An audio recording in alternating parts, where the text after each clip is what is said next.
ಸ್ನೇಹಿತರೆ ನಮಸ್ಕಾರ. ನಾನಿವತ್ತು ಸಿಂಪಲ್ಲಾಗಿ ಟೇಸ್ಟಿಯಾಗಿ ಮನೆಯಲ್ಲಿರುವಂಥ ತರಕಾರಿಗಳನ್ನೇ ಹಾಕಿ ಈಸಿಯಾಗಿ ಮಾಡ್ಬೋದಂಥ ರುಚಿಕರವಾದ ಪುಲಾವನ್ನು ಮಾಡ್ತಾಯಿದ್ದೀನಿ. ಅದಕ್ಕೆ ನಾನೇನು ತೊಗೊಂಡಿದ್ದೀನಿ, ಸ್ವಲ್ಪ ಕಾಲಿಫ್ಲವರ್, ತೊಂಡೆಕಾಯಿ, ಕ್ಯಾರೆಟು ಮತ್ತು ಆಲೂಗಡ್ಡೆ, ಟೊಮೆಟೊ ಮತ್ತು ಜಿಂಜರ್ ಗಾರ್ಲಿಕ್ ಪೇಸ್ಟು, ಬೆಳ್ಳುಳ್ಳಿ ಶುಂಠಿ ಪೇಸ್ಟು ಮತ್ತು ಸಣ್ಣದಾಗಿ ಬಾರೀಕಾಗಿ ಹೆಚ್ಕೊಂಡಿರುವಂಥ ಒಂದು ಈರುಳ್ಳಿ. ಸೊ ಹಾಗಿದ್ರೆ ಸ್ಟಾರ್ಟ್ ಮಾಡೋಣ ಬನ್ನಿ. ಒಲೆ ಮೇಲೆ ಕುಕ್ಕರನ್ನು ಇಟ್ಟು ಅಡುಗೆ ಎಣ್ಣೆಯನ್ನು ಹಾಕ್ಕೊಂಡಿದ್ದೀನಿ. ಎಣ್ಣೆ ಬದಲು ತುಪ್ಪ ಕೂಡ ಹಾಕ್ಕೋಬೋದು. ನೋಡಿ 3 ಲವಂಗ ತೊಗೊಂಡಿದ್ದೀನಿ, ನೀವು ಚಕ್ಕೆ ಕೂಡ ಹಾಕ್ಕೋಬೋದು. 1ರಿಂದ 2 ಪುಲಾವ್ ಎಲೆ ನಾನು 1 ತೊಗೊಂಡಿದ್ದೀನಿ. ಆಮೇಲೆ ಜಿಂಜರ್ ಮತ್ತು ಗಾರ್ಲಿಕ್ ಪೇಸ್ಟನ್ನು ಕೂಡ ಅದ್ರ ಜೊತೆನೇ ಹಾಕ್ಕೊಂಡಿದ್ದೀನಿ. ಅದನ್ನು ಕೂಡ ಸ್ವಲ್ಪ ಕೈ ಆಡಿಸಿ ಹತ್ತೋಕ್ಕೆ ಬಿಡಬಾರ್ದು, ಅಂದರೆ ಸೀದೋಗೋಕ್ಕೆ ಬಿಡಬಾರ್ದು. ಆಮೇಲೆ ನೋಡಿಲಿ ನಾನಿಲ್ಲಿ ಹೆಚ್ಕೊಂಡಿರೋ ಈರುಳ್ಳಿಯನ್ನು ಕೂಡ ಹಾಕಿ ಚೆನ್ನಾಗಿ ಅದನ್ನು ತೊಳಸ್ತಾ ಇದ್ದೀನಿ. ಓಕೆನಾ.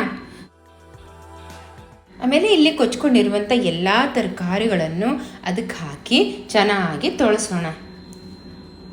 ಇಲ್ಲಿ ನೋಡಿ, ನಾನು ಹಸಿಮೆಣಸು 3ರಿಂದ 4 ಹಸಿಮೆಣಸು ಮತ್ತು ಸ್ವಲ್ಪ ಪುದೀನ ಎಲೆ, ಆಮೇಲೆ ಸ್ವಲ್ಪ ಕೊತ್ತಂಬರಿ ಸೊಪ್ಪನ್ನು ಹಾಕಿ ಮಿಕ್ಸಿ ಮಾಡಿಕೊಂಡು ಆ ಒಂದು ಪೇಸ್ಟನ್ನು ಅದಕ್ಕೆ ಹಾಕ್ತಾಯಿದ್ದೀನಿ.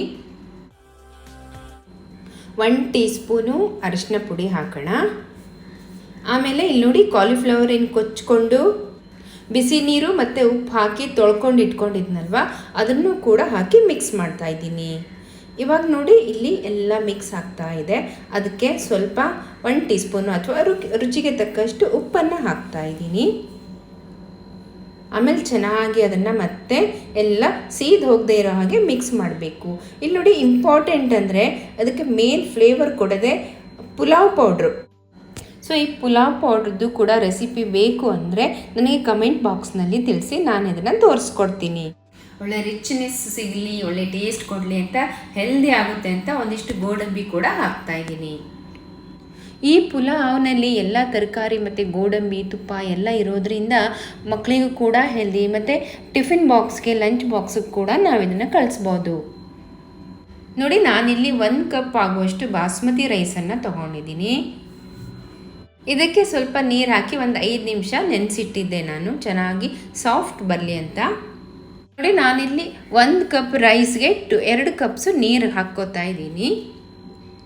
ಸೊ ನೆನೆಸಿಟ್ಟಿರೋ ಅಕ್ಕಿಯನ್ನು ಚೆನ್ನಾಗಿ ತೊಳೆದ್ಬಿಟ್ಟು ಕುಕ್ಕರ್ಗೆ ಹಾಕಿ ಚೆನ್ನಾಗಿ ಅದನ್ನು ತೊಳಸೋಣ. ಸ್ನೇಹಿತರೆ, ಆ್ಯಕ್ಚುಲಿ ನನ್ನ ಹತ್ರ ಬೀನ್ಸ್ ಇರಲಿಲ್ಲ ಮತ್ತು ಬಟಾಣಿ, ಹಸಿ ಬಟಾಣಿ ಇರಲಿಲ್ಲ. ಅದೆರಡನ್ನೂ ಕೂಡ ನೀವು ಆ್ಯಡ್ ಮಾಡ್ಕೊಳ್ಳಿ, ಆಯಿತಾ. ಸ್ನೇಹಿತರೆ, ಈ ಮಳೆ ಬರ್ತಾ ಇದ್ದರೆ ಬಿಸಿ ಬಿಸಿ ಪುಲಾವ್ ತಿಂತಾ ಇದ್ರಂತೂ ತುಂಬಾ ಟೇಸ್ಟಿಯಾಗಿ ಚೆನ್ನಾಗಿರುತ್ತೆ ಅಲ್ವಾ. ಇಲ್ಲಿ ರುಚಿಗೆ ತಕ್ಕಷ್ಟು ಒಂದು ಅರ್ಧ ಕಡಿ ನಾನು ಲಿಂಬುವನ್ನು ಹಿಂಡ್ತಾ ಇದ್ದೀನಿ. ಇವಾಗ ನೋಡಿ, ಎಲ್ಲವನ್ನು ಸೇರಿಸಿ ಚೆನ್ನಾಗಿ ಮಿಕ್ಸ್ ಮಾಡೋಣ. ಇವಾಗ ಕುಕ್ಕರ್ನ ಮುಚ್ಚಿಟ್ಟು 2 ಸೀಟಿಯನ್ನು ಹೊಡ್ಸೋಣ. ಸೊ ಕುಕ್ಕರ್ನಲ್ಲಿ ಪುಲಾವ್ ರೆಡಿ ಆಗೋವರೆಗೆ ನಾನಿಲ್ಲಿ ರಾಯ್ತಾಕ್ ರೆಡಿ ಮಾಡ್ಕೋತಾ ಇದ್ದೀನಿ. ಸೊ ಸ್ನೇಹಿತರೆ, ನಾನಿಲ್ಲಿ ನೋಡಿ ಸಣ್ಣಕ್ಕೆ ಹೆಚ್ಕೊಂಡಿರೋ ಸೌತೆಕಾಯಿ, ಟೊಮೆಟೊ, ಈರುಳ್ಳಿ, ಕೊತ್ತಂಬರಿ ಸೊಪ್ಪು ಮತ್ತು ಉದ್ದಕ್ಕೆ ಹೆಚ್ಕೊಂಡಿರೋ ಮೆಣಸನ್ನು, ಹಸಿ ಮೆಣಸನ್ನು ತೊಗೊಂಡಿದ್ದೀನಿ. ಸೊ ಎಲ್ಲವನ್ನು ಮೊಸರಿಗೆ ಹಾಕಿ ಚೆನ್ನಾಗಿ ಅದನ್ನು ಮಿಕ್ಸ್ ಮಾಡೋಣ. ಸ್ನೇಹಿತರೆ, ಪುಲಾವ್ ಜೊತೆ ಅಥವಾ ಬಿರಿಯಾನಿ ಜೊತೆ ಈ ರೀತಿಯಾದ ಒಂದು ರಾಯ್ತಾ ಇದ್ದರೆ ತಿನ್ನೋದಕ್ಕಂತೂ ತುಂಬಾ ಟೇಸ್ಟಿಯಾಗಿರುತ್ತೆ.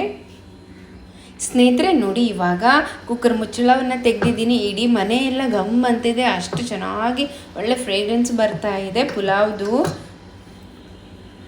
ಸ್ನೇಹಿತರೆ ನೋಡಿ, ಪುಲಾವ್ ಎಷ್ಟು ಉದುರಾಗಿ ಎಷ್ಟು ಚೆನ್ನಾಗಿ ಬಂದಿದೆ ಅಂತ ನಿಜವಾಗ್ಲೂ ಹೇಳ್ತಿದ್ದೀನಿ. ಇದ್ರ ಟೇಸ್ಟೂ ಅಷ್ಟೇ ಚೆನ್ನಾಗಿದೆ. ಒಂದ್ಸಲ ತಿಂದರೆ ಮತ್ತೆ ಮತ್ತೆ ಹಾಕ್ಕೊಂಡು ತಿನ್ನಬೇಕು ಅನಿಸುತ್ತೆ ಈ ಪುಲಾವ್ನ. ನೀವು ಖಂಡಿತ ಟ್ರೈ ಮಾಡಿ ನೋಡಿ. ಹಾಗೆ ಕಮೆಂಟ್ ಬಾಕ್ಸ್ನಲ್ಲೂ ಕೂಡ ಹೇಗಾಗಿದೆ ಅಂತ ಖಂಡಿತ ತಿಳಿಸಿ, ಆಯಿತಾ. ಸೊ ಇವತ್ತಿನ ಈ ವಿಡಿಯೋ ನಿಮಗೆ ಹೇಗೆ ಅನ್ನಿಸ್ತು ಅಂತ ಕಮೆಂಟ್ ಮಾಡಿ ತಿಳಿಸಿ. ಮುಂದಿನ ವಿಡಿಯೋದಲ್ಲಿ ಮತ್ತೊಂದು ಅಡುಗೆ ಜೊತೆ ಬರ್ತೀನಿ. ಅಲ್ಲಿವರೆಗೂ you all take care and good bye. Thank you.